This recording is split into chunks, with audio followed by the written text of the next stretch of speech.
when I got arrested, like I said, I was just on a state hold for probation violation, right? So I spent almost 4 months in my local county on a state hold, right? Yeah. So they kept sending me to court for probation violations, and I told my state attorney what was going on, and I was like, yo, bro, just keep delaying it until the feds pick me up, because if I go to state prison, none of that shit counts. Yeah. He was like, okay.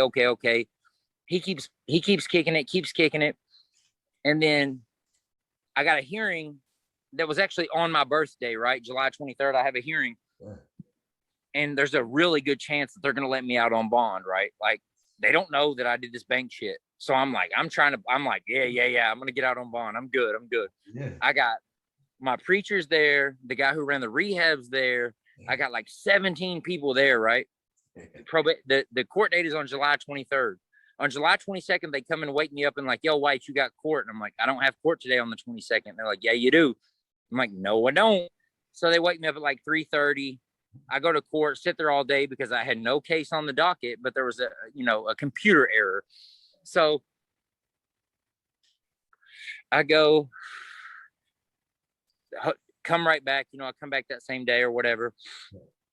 I go, I missed my court date the next day because I was in jail and all my people were there. So when I go back the next time, the judge says, I don't know why you guys keep redoing this, but if I see you again, Mr. White, I'm sending you to state prison on this violation. I'm like, oh, fuck, here we go. Right. And I had like 3 years of paper. So I'm about to do like 2 years automatic. Yeah. I'm like, okay, yes, Your Honor, whatever. Right. So funny thing about that, judge, he actually, 4 years later, got disbarred for being a drug addict and letting every time his drug dealer got arrested, he would let him out with nothing.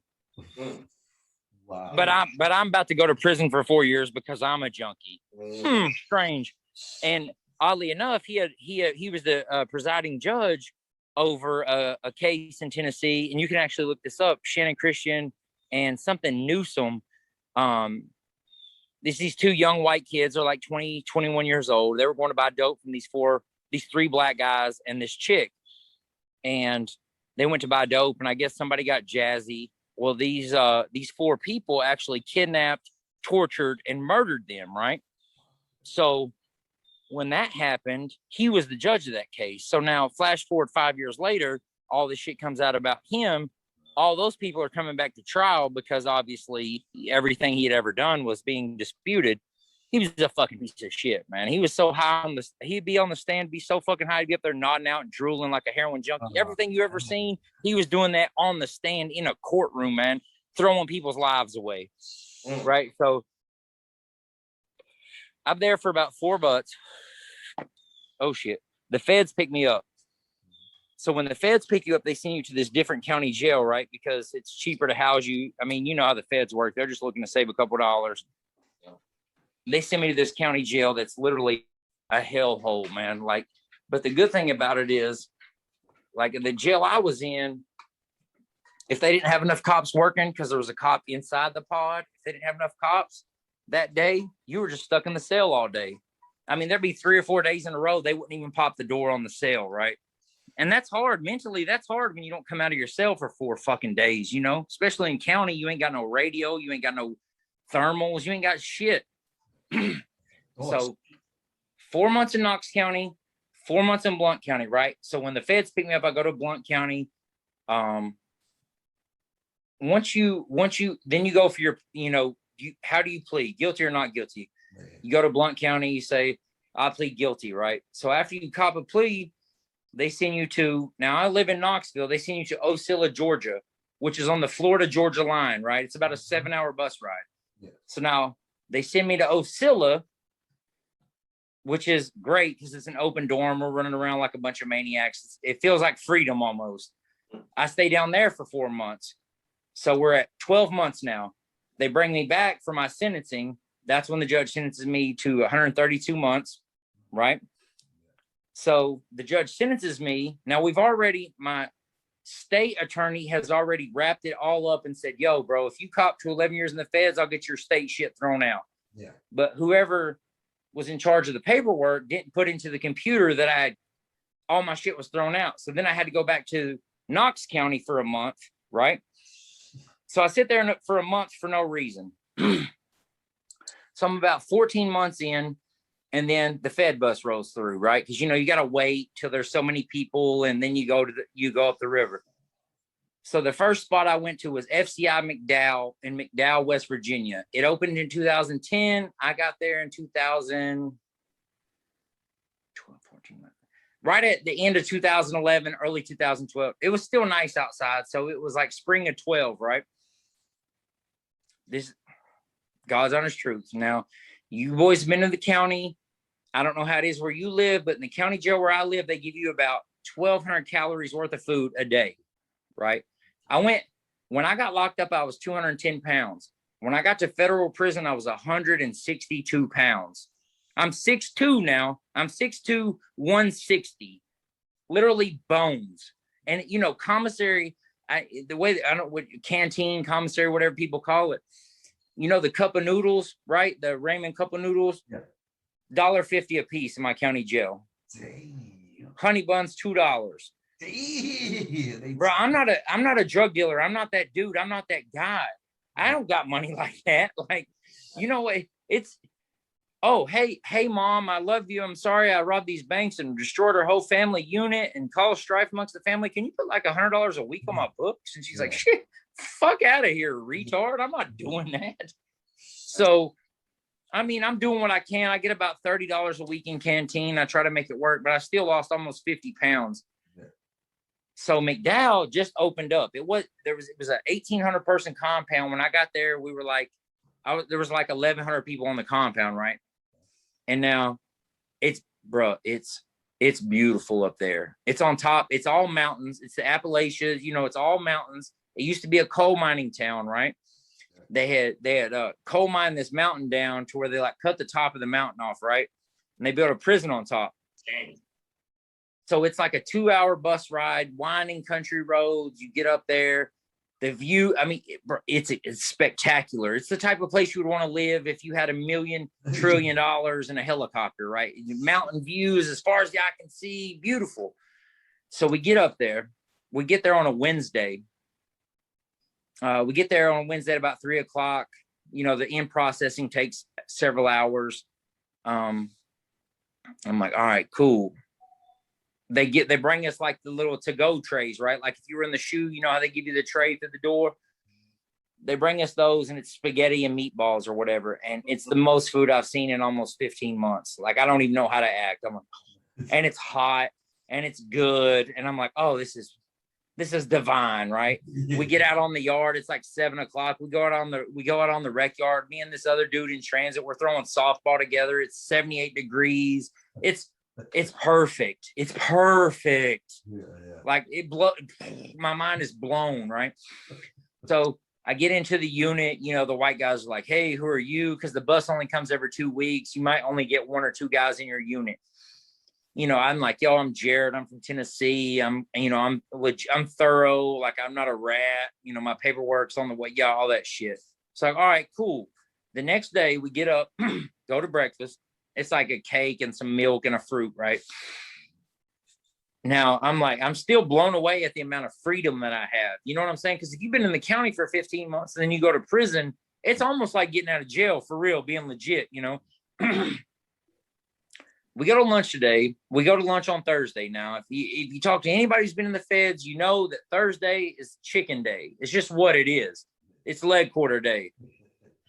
So what they do at McDowell, their budget is for 1,800 people, but they only have 1,100 people. So every other Thursday, you get 2 leg quarters, right? So I go through line. They put carrots on my tray. They put 2 fried leg quarters on my tray. And then they put a piece of fucking Oreo cheesecake on there. Oh, bruh. Yeah. I sat down at that table, and I swear to God, this is my face right here. This is my face. I'm trying to keep it cool, right? Like I'm new. I'm the gangster. I know I'm about to have to whoop somebody who's big to make my bones and all that shit, dumb shit, you know? And I'm like, oh, is this what you, I said, is this what you guys eat every Thursday? And they were like, yeah, bro. I'm like, oh, I'm literally like almost starting to cry, tears of joy. Like, it's like, it's like freedom. I feel like William Wallace at this point. You know what I'm saying? Like, oh, I can't believe this shit. And I'm like, this is not prison. This is not how prison's supposed to be. This shit's supposed to be like The Wire. You know what I'm saying? Like, this is not prison. Yeah. And everybody's so fucking cool, man, because everybody this is what I learned after all that time, but I didn't know early on, but I learned later on. You get so much time in the feds and you have so little good time that dudes aren't willing to throw it away for nothing. Yeah. So if a motherfucker gets hit up in the feds, it's because something like you deserved it most of the time, 99% of the time. There's no random acts of violence in prison. Very rarely, if ever. Yeah. Everything is orchestrated. Pop off while you was there? Huh? Did you see anything pop off? Oh, fuck me, man. So I'm there for like 3 months, right? and you know, like I said, I'm like 26, never been to prison before. So I'm thinking like, yo, I gotta let these dudes know I ain't no punk, right? Like I don't know shit about any of this. But I had a homeboy he actually lived about 3 streets over from me, but I never knew him. He had came from Big Sandy. He had came from like all the USPs, and he finally came down to the medium, and he put me up on game because he saw that I was a Thundercat. He saw that I was trying to make a name, but he was like, yo, bro, you don't got to do that. Like, this is not what it is. If it's time to go, go. But if it's not, don't throw your life away. Yeah, right. So I'm like, all right, cool. So like 4 months in, life's good. I've gotten to a groove. I got my little group of friends. I got my dude B-Baby was there from New York, black dude. And me and him, we're in the same unit. We're like this, right? Like we recommend books to each other. We talk philosophy. Like we aren't just some like dumb. You've seen those fucking 22-year-old kids in prison that don't know shit, that don't want to do shit. Me and him are like, yo, life is bigger than this. And so, and one thing I learned later on, I ended up getting a fight with a black dude about 7 years in. And I already, I knew that was a no-go. Like, you don't do that in prison. Races don't fight each other unless it's a legit thing. So one day this Sereno started disrespecting my buddy Bam, the guy who actually put me on. He ended up running the whole yard for the white guys. Yeah. And he was being real disrespectful to Bam, and Bam kept going like, yo, bro, you got it, man. We don't need to do this. This is going to be bigger than us. We do not need to do this. And the kid was, feeling himself, and Bam beat the shit out of him, bro. Like, I mean, he beat the fuck out of him. He's like a karate kid, like a kung fu master. Bam kicked him in the face with those black work boots on. And I mean, he looked like he had like 7 Easter eggs on his head, bro. He beat the fuck out of this kid.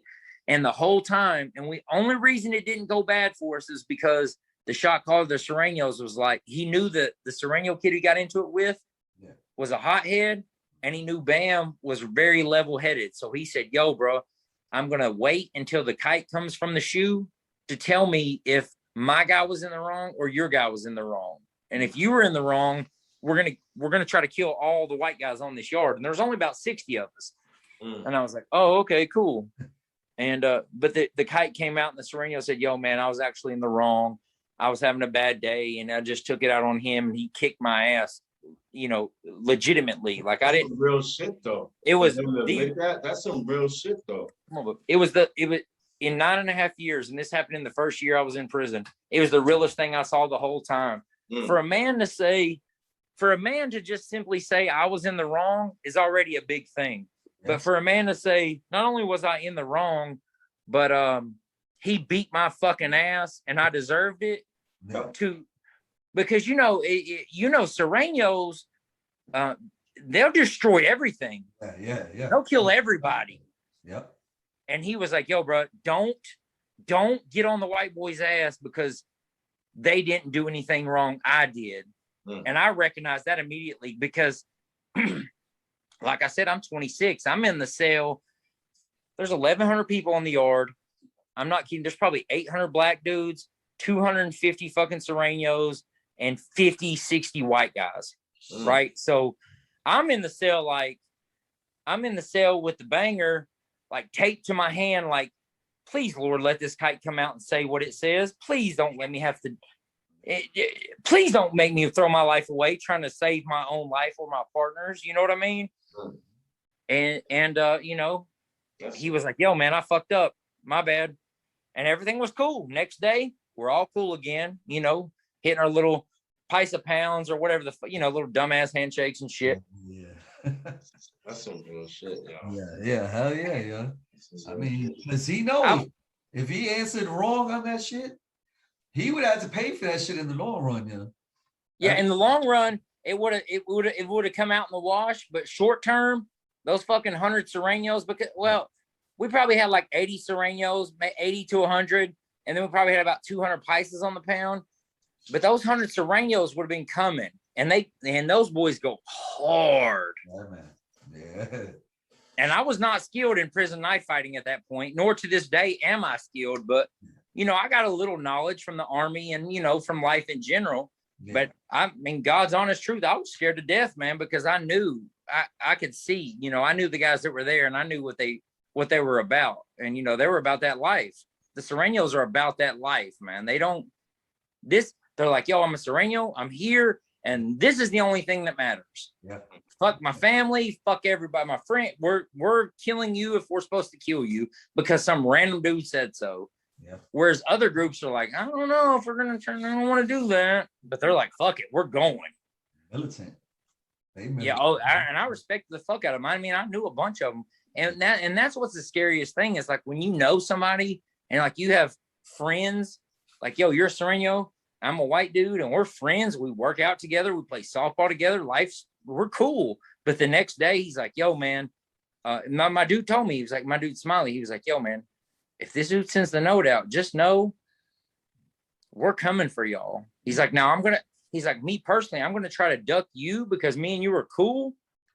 But if you're the only one in my line of sight, I'm going to hit you up. Man, it's just what it is.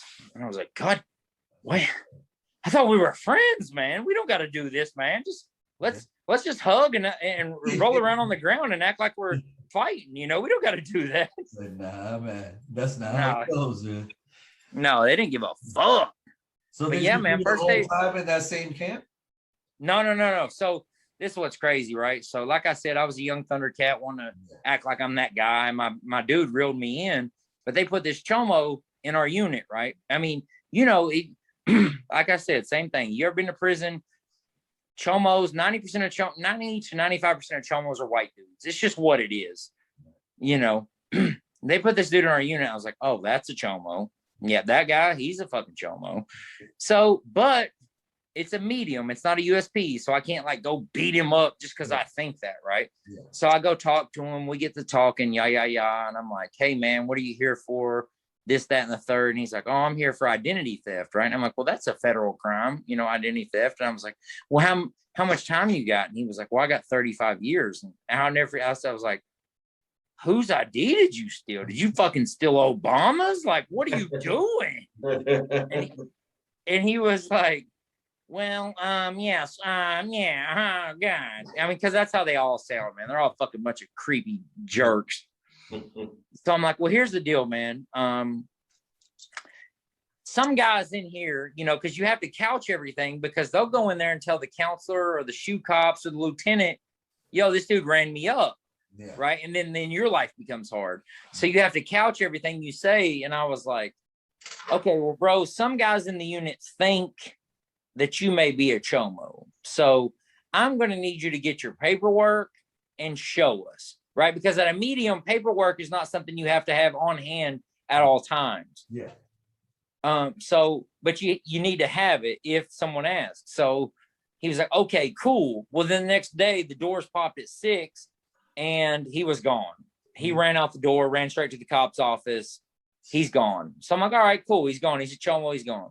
Well, like I said, it's a new facility, right? So some of the units, there's A block, B block, and C block, and each block had 4 units, right? So like C3 and C4 wasn't open yet. So when they opened C3 and C4, our counselor got transferred down to the C unit. So our unit manager became the acting counselor.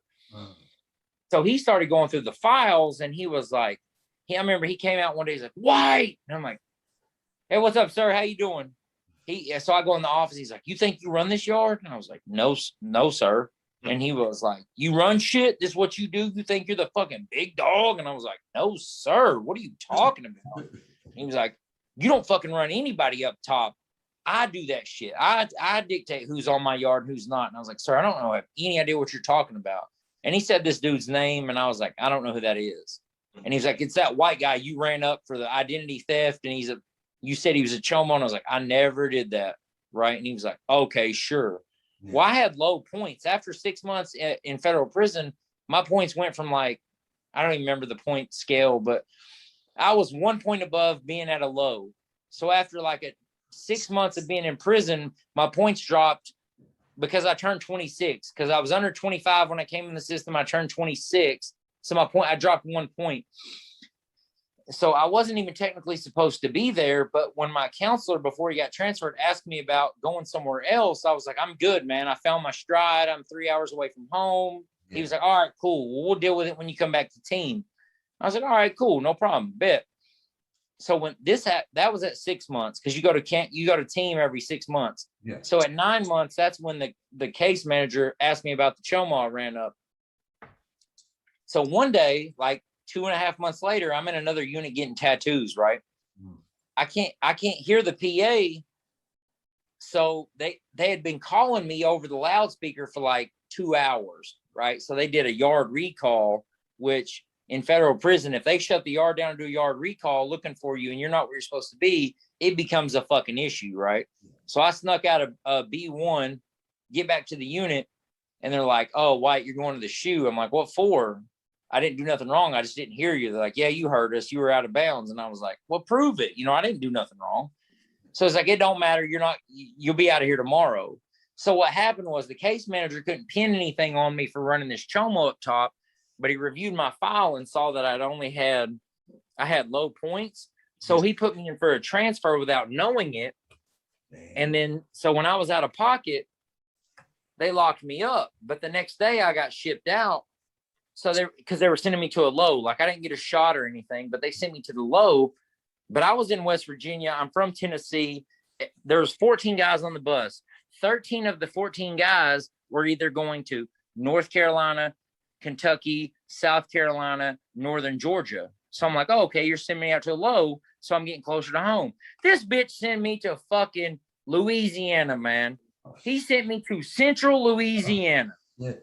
16-hour car drive from my fucking house out of spite. FCI Oakdale, Central Louisiana. No, 12-hour car ride from Knoxville to Oakdale when I was 3 hours away from home in the feds. And anybody knows who's been in the feds, if you're 3 hours away from home in the feds, you're doing good. This cocksucker sent me all the way to Louisiana out of spite because he couldn't hammer me with a shot. So he's like, I'll show you. I'll send you to the fucking nowhere. Okay, cool. So I did about a year in West Virginia. I went to Oakdale for 3.5 years, which was a low. Got in a fight with a black dude in Oakdale. And then they sent me to FCI Manchester, which is like 2 hours from my house in Kentucky. And it actually ended up being the greatest thing that could have ever happened to me because I worked in the OM. I worked in the OM and the butcher shop for 3.5 years. The last 3.5 years I was in the joint. I was in the OM and then I was in the butcher shop. So I was earning, I was eating good, and life was good. I became that dude by random act of, I happen to know a couple guys that worked in the OM, so they got me in the OM, which there was 1,900 people on the compound. The OM had 3 inmates that worked in there: white, black, and other being Hispanic, other being Asian, other being non-white or non-black, Indian, whatever. And I just happened to be the white guy that made it because I was friends with the white guy who worked in there before me, and he's like, I'm going home, I'll put you in there. So grand scheme of life, it worked out great, but at the time, not great. You know what I mean? Yeah. So were you on those last 3 years, were you focusing now on coming home? Was it reality now? Like, all right, I'm about to come home. I need a plan.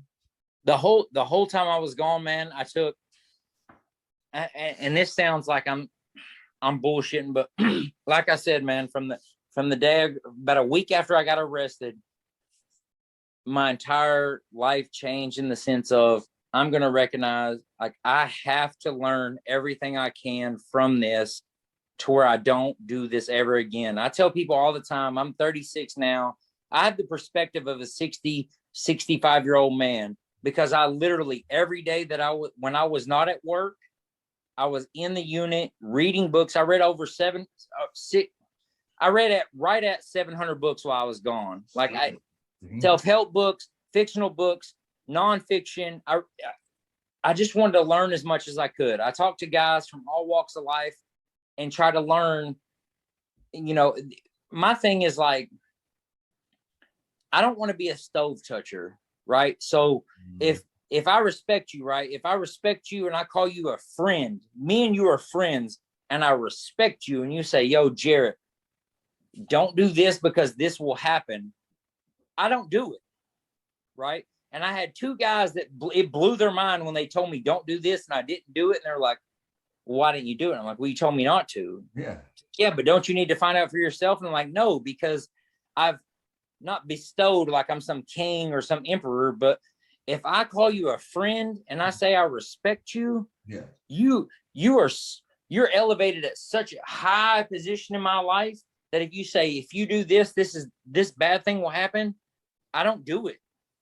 And I wanted to, so I placed a value on people that could teach me things and I could learn from, but who walk the walk, not just talk the talk. You know what I mean? Exactly. You can tell me whatever, but if you show me that you genuinely care and that you're a legit dude, I'll take what you say as gospel. I don't have to touch the fucking stove to tell me it's hot. You can say, yo, bro, this stove is hot. Don't touch it. And I'll say, okay.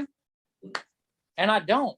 And that's what I say when I say I have the perspective of an old man, because, you know, life is all about experience. Yeah. Like these 20-year-olds running around doing all this wild shit these days that have no life experience. And you're like, I get it, but it's wrong. You guys ain't never felt adversity. You never felt pain and loss. So you can't speak to me from a position of pain and loss if you never felt it.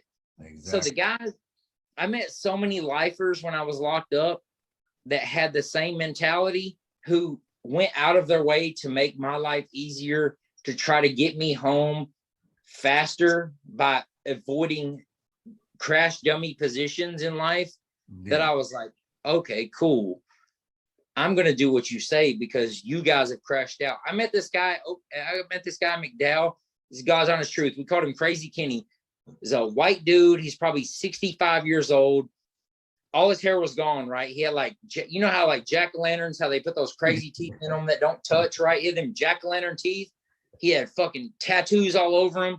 But every time I would see him, he was doing like Taekwondo or Tai Chi, not Taekwondo, I'm sorry, Tai Chi on the record. You know, they do those movements like the flow and the Zen type shit. I met him in 2012. Kenny got locked up in 1975 on a 3 to 5 year bid. I met Kenny in 2012 in prison. Yes. So when I asked about, when I finally got comfortable enough to ask him his story, he told me he got locked up in 1975 on a 3 to, this is back when they used to have parole in the feds, you know, back in the day. Yeah. He was from Worcester, Mass, right? He was from Massachusetts. He got locked up at like 22. So he's going USP immediately, right? Because he's 22. Regardless, 22-year-olds going to the joint.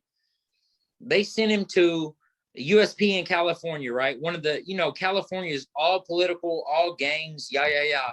Now, California in the 70s was 100% ran by the ABs, right? The Aryan Brotherhood. That's who ran the joint. I mean, so Kenny got out there with the same mindset I had at 22, thinking, I've got to impress these dudes. I got to show them I'm no punk. I'm not no bitch. Yeah. So he gets out there. The ABs put him up under his wing because he's in good shape, young Thundercat. And he just starts killing people, bro. Like he just starts cutting heads off.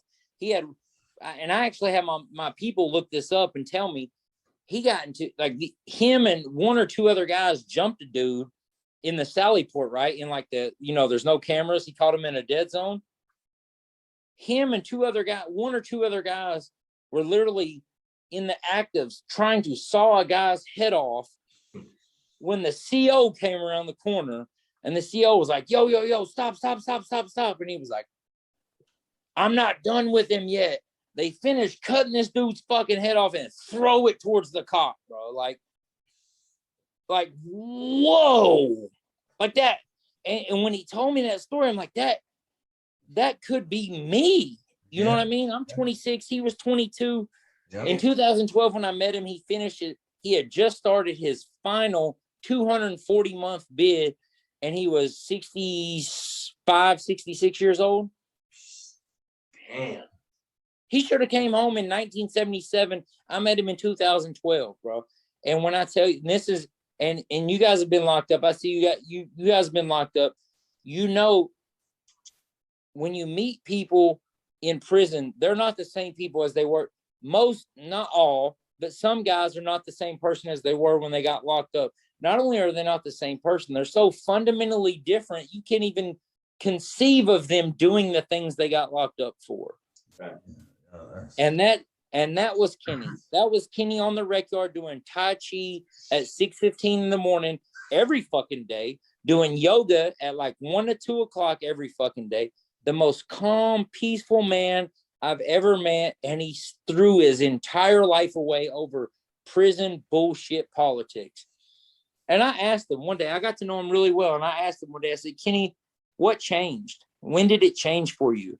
And this fucking broke my heart too, man, because Kenny was such a, you know, I don't know how you guys were raised, but almost every person I've ever met in life, you always have a fundamental respect for elders just because they're old, right? And that's how I was raised. I mean, my grandma and my granddad helped raise me, and Kenny's in his 60s, and obviously he's a fucking gangster from way back, so I respect his, you know.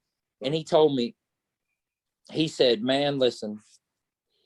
He said, White, because, you know, everybody calls the last name. He says, White, listen, man. I met my great niece. She came to visit me when she was 8 years old. I didn't know her. I didn't know my fucking niece who brought her, right? He'd been locked up 20-something years when he met her, right? Yeah. He said, this 8-year-old little girl comes to visit one day. You know, he's out there creased up with his khakis with sharp creases and all that. He's tough guy, gangster, fucking everybody's scared of him. This 8-year-old little girl runs up to him. He's never met in his life. And she's literally running directly at him. He kneels down on his knees. This little girl jumps, throws both arms around his neck and says, I love you, Uncle Kenny. He said, everything, it was all gone. He said, my whole life changed that day and it was all gone. He said, I've not been in a fight since. I told the dudes, because, you know, once you cut somebody's head off, obviously you got some status in any organization you're in. He told the dudes, he said, hey, I'm done. It's over. I'm not doing it anymore. I'm done. You put in enough work. I mean, come on, man. I mean, sure. Exactly. And when he told me that, man, like, I was like, oh yeah, that's wild, Kenny. That's wild. You know, he's like, yeah, man. So just, you know, don't throw your life away. I went back to my cell that night, man, and I thought about that for hours. I just laid in my bunk, you know, because my cellie, he had the bottom bunk because he was like 40. I'm 26. You know, get your ass up there, youngster. And I just laid in my bunk, and just that whole thing just ran through my mind. Like, this doesn't have to be, this situation doesn't have to define who you are and doesn't have to dictate the rest of your life. Yeah. And this guy paid the sacrifice of buying into the culture of prison. And what do I look like not learning from it? You know, I look like a fucking asshole. Yeah. And so from that, you know, and that happened early on in my bit, right? So I just took that and I just try to, I literally, every person I met, I try to learn something from them. Yeah, I met some fucking shitty people. And yeah, I ended up becoming real good friends with some snitches over the time. And when I found out there were snitches, it broke my heart, you know, because I tried to help them too, you know. I don't know you're a snitch unless I find out.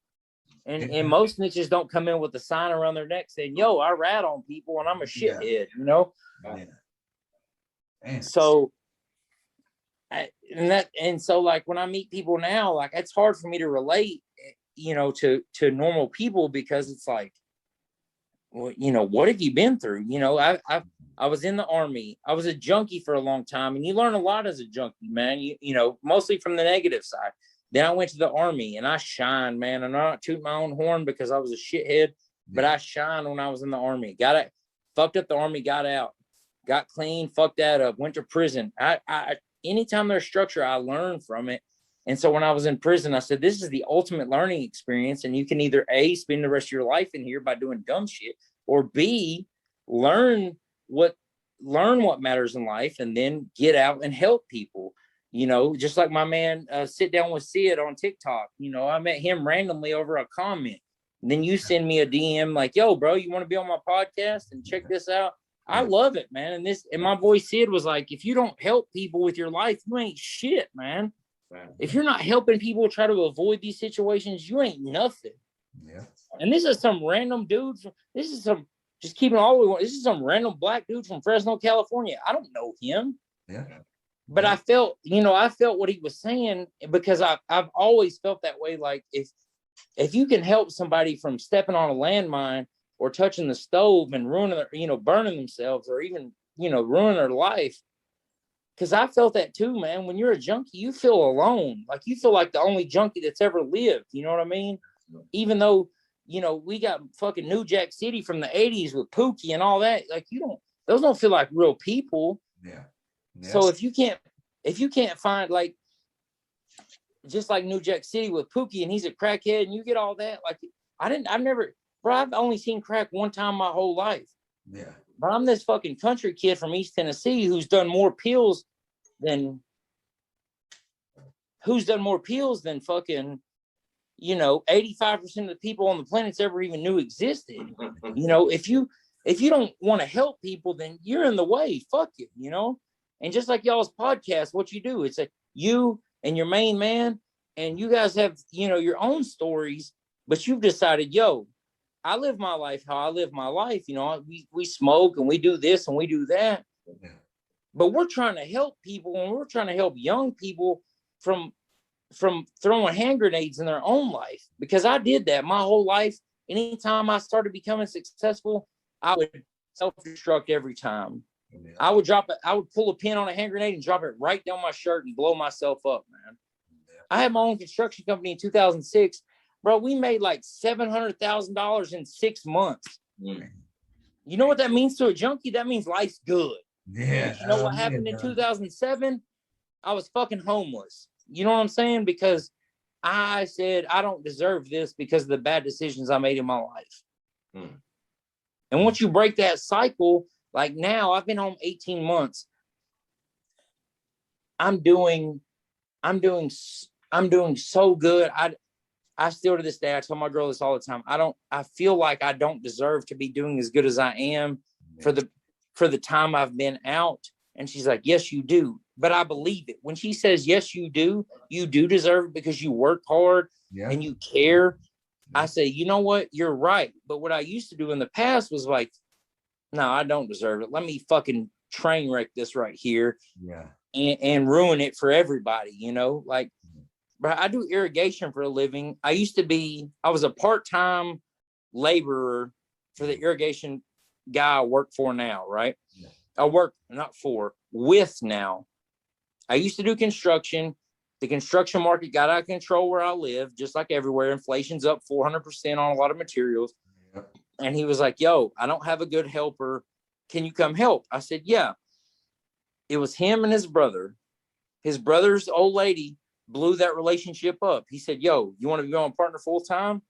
I was like, well, he said, we'll be partners 50-50. I was like, well, I don't deserve 50-50 because I don't have the experience to qualify me for that amount. You know what I'm saying? Yeah. He was paying me $200 a day cash to dig trenches with a shovel. That's the only requirement. Can you dig with a shovel? Yeah. I'll give you $200 fucking dollars. Yeah, I'll be there. Sure. Yeah. Right? So I'm like, yeah, sure. So now check this. So I'm like, yeah, sure, I'll do that. So he's like, okay, cool. And then when his sister-in-law blows up their relationship because she's a psycho, he was like, yo, bro, we'll be 50-50 partners and I'll teach you as we go. I'm like, okay, cool. Which to anybody sounds great, right? Now, not only are we partners, right? But the dude I'm partners with is my daughter's stepdad. He's the dude that has raised my daughter since she was 3 years old. And all he wants me to do is succeed so my daughter can see her father, not her dad, because he's her dad, see her father be successful in life. Damn. So I recognize the fact that this dude went out on a limb to try to make me successful to help his kid, who's also my kid, succeed in life. You know what I'm saying? It's all grand scheme, big picture shit. And that's all I see everything in life. I look at the big picture, grand scheme shit. But it's like, I can recognize the blessings in life, whereas used to, all I could see was the negative. Yeah. This dude doesn't. Now, I know, pay is different where everybody lives, and all this is different where everybody lives. Today's Thursday. I've made $1,500 this week. You know what I mean? Like, I don't deserve that. For the level of skill and experience I have, I don't deserve that. You put in the hard work, you deserve it. But this dude says, yo, man, I see something in you. I see your work ethic and your drive because it's Thursday and I've probably worked 75 hours already this week. But he sees that I don't bitch and moan and complain. And he sees that my success helps me be better in life and not fuck up and go back to prison. But also, when I strive and work hard, it makes him money he raises my daughter. So it's all tied together. Like, it's crazy, man. Like, I swear to God, bro, I don't even understand the way my life is right now. I do not understand it. Like, it's crazy. Hey, man, listen, take all the blessings. You know what I mean? Is you help somebody else out now when you get a chance. And that's what I'm trying to do now. Like, and I feel like I always feel like an asshole anytime I ever say anything about doing anything in life, because anytime you say, oh, I did this to help someone, your mind says, hey man, don't be an asshole. Don't try to act like you're doing, you know what I'm saying? Hey, listen, don't even worry about it then. You gotta focus, sometimes, man, when you come out, you gotta focus on yourself, man. You know what I'm saying? Especially when you come from that bottom that a lot of us be in. You know what I'm saying? Like, you got to help yourself first. Once you're good, then you can help everybody else. But you got to make sure you're good, man. Right. And that's what, when I came home, I immediately came into everything I did, I was exceeding at, because I was like, yo, I don't have the experience, but I have the work ethic. So I would shine and especially nowadays, right? I don't know how it is where you guys are, but where I live, you can't hire somebody. I would get on Facebook and say, yo, bro, I'll give you $200 a day, $250 a day to just dig holes with shovels. I can't get people to show up. People think they, but I would come out. I mean, I would do it for $9 an hour, when I first came home, because it was like, yo, I got to get in. I got to make something shake. Yeah. So when I came home, I started my construction business back up. It was me and occasionally one other guy, and I was just hitting, right? Because everybody I knew that was still in the business, they would always refer everything to me. Yo, I got this guy. He's good. I got this guy. He's good. And I didn't want to let them down. And I didn't want to let myself down. And I didn't want to let my family down. So I would just shine, just boom, boom, boom, boom, boom. And then, now when I left in 2010 and I came home in 2000, because I didn't get out of the halfway house till New Year's Eve of 2019, right? So the last day of 2019 is the day I got out of the halfway house. My city, even this little bitty city in Knoxville, Tennessee, 200,000 people, it's completely changed, bro. There's homeless people everywhere. And I've been there before, man. I've slept in my car. I've slept in I've slept behind buildings. Like and so anytime I would be doing good enough to have $100 in my pocket and still, anything over $100 in my pocket, and I see a homeless person, like, yo, bro, here's $20, man. You have a good day. I don't give a fuck if you're a junkie. I don't give a fuck who cares, man? It's not my position to judge somebody like, oh, you do drugs? Well, I did drugs for 15 years. I don't give a fuck. You know what I mean? Like, there's this other lady, she runs a prison reform podcast, and she asked me to be on, and I was like, I'll definitely be on, but like, I'm probably not the typical dude you would have on there. I'm more of a, I keep it all the way 100. I'm more of a conservative than anything, but it's not that I don't have love for people, man. I want people to succeed and win at all costs. That's all I want in this world. Yeah. But I don't want people who don't want to succeed. I don't want them to succeed. You know what I'm saying? That sounds shitty, but if you don't want to win, I don't want you to win, because there's so many people who want to win, who are starving, who are hungry, whose kids are going without, and this dumb shit y'all are doing. You know what I'm saying? Like, fuck y'all, man. You know what I mean? I'm working 100 hours a week right now. I don't complain ever, because I don't feel like I deserve where I'm at. I know I do, but I don't feel like I do. You know what I mean? And I see all these people in life complaining, like, you know, D-Day, June 6th just happened, right? D-Day, storming in Normandy, all that. Those were 19, 20, 21-year-old kids storming machine guns in waist-deep water on a beach, getting mowed down by assholes that they would have never met had somebody said, hey, we need to go fight these assholes. Yeah. And now we got these 20, 21-year-old kids who are like, oh, well, you've really offended me by misgendering me and all that. Man, fuck you, man. And I don't disrespect anybody who feels, you know, anybody who has a different lifestyle. I don't give a fuck if you're gay or I don't care. Yeah, and that's the fundamental difference. Live your life. I don't care how you feel. But don't tell me or tell everybody else that however I feel is wrong, because I don't fucking agree with you 100%. Yeah. Yeah. You know what I want from government? I want them to leave us the fuck alone, man. That's what I want. I want you podcast to blow up, and I want you to make $150,000 a month, and I want your man to make $100,000, $150,000 a month, and I don't want them bitches to tax us 45%. And that's what I want. Yeah. Leave me. And you know, if somebody kicks my door in, I want to be able to shoot them with the shotgun.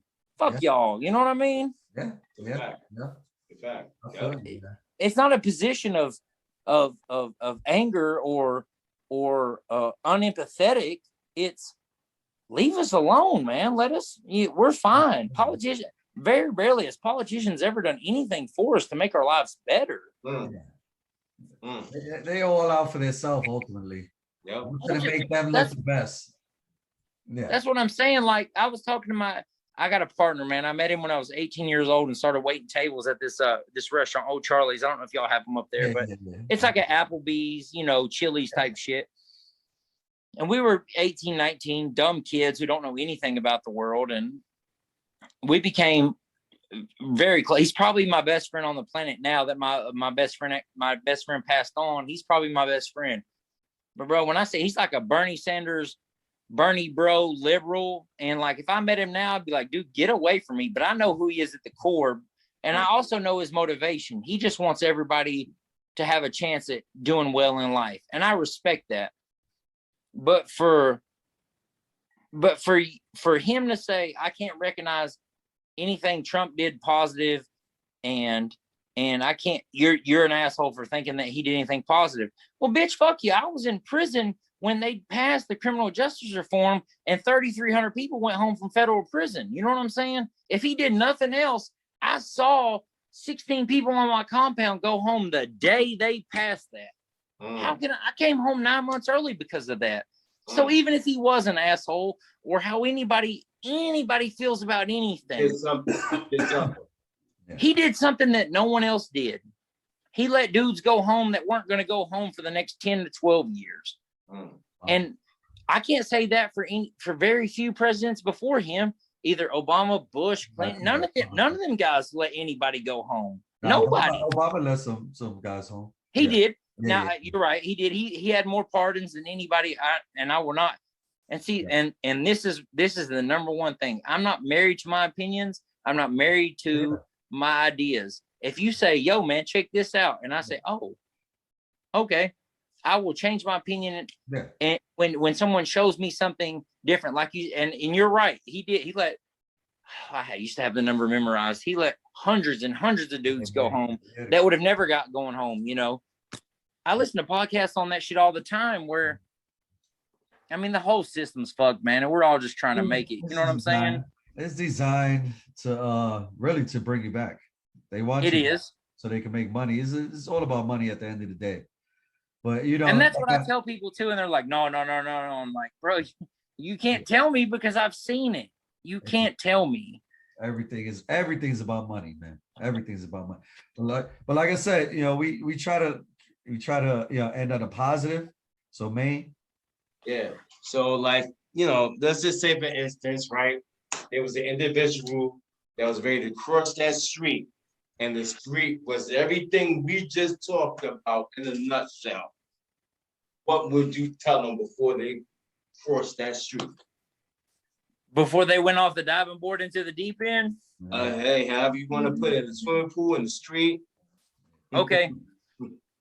I would, we'll use the street metaphor. I would just walk up to them and put my hand on their chest and be like, hey man, you matter and you don't have to do that. Fuck what everybody's telling you. Fuck all that dumb shit. Right here, me and you matter and your life matters. You don't have to do that. You can be you without fear of people telling you that you're not enough or you don't matter, or if you don't do this, you won't be shit in life. Yeah.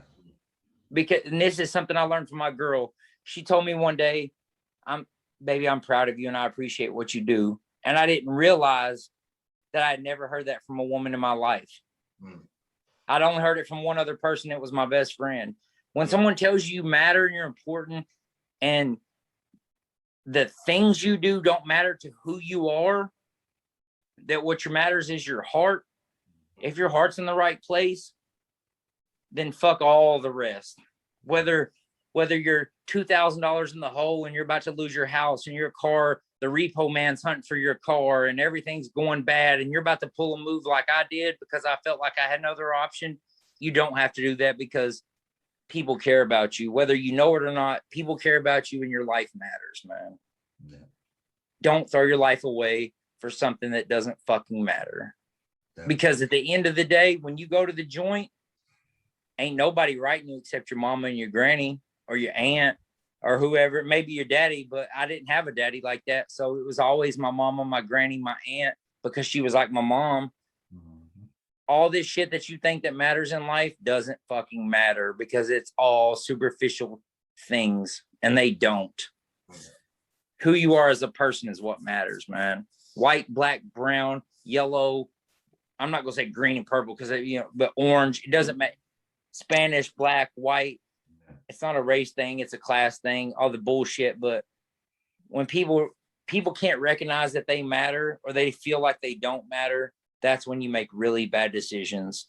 Yeah. And if I could, the 4 or 5 podcasts I've done, if I could ever just get one main point across, it's just to tell people they matter and they're special, man. They might not be special like LeBron James or Michael Jordan, but they're special to somebody. And they all have the power to change the world if they want to.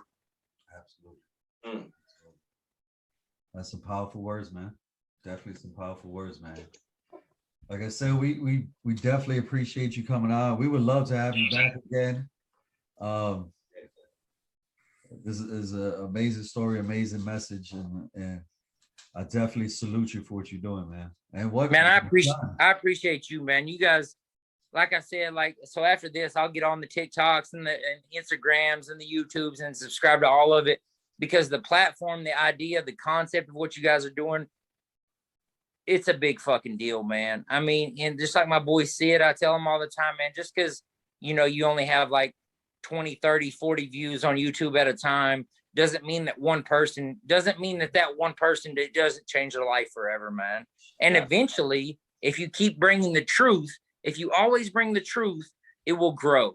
And when it grows, it reaches more people. And when you reach more people, you change more lives. And that's all that matters. End of the day, fuck all the dumb shit, man. Money doesn't matter. Yeah. Stuff doesn't matter because it's all things, man. Things don't matter. They're all tangible, but the intangibles of trying to help people.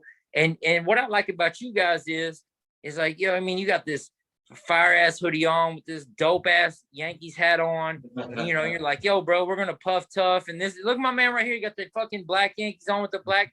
I mean, so if it's me, if it's me trying to kick this same message from Tennessee, dudes from where you live will be like, fuck this dude. You know what I mean? Because everything's based off surface judgments. But if it's you, but I can reach the guys that they feel like I represent.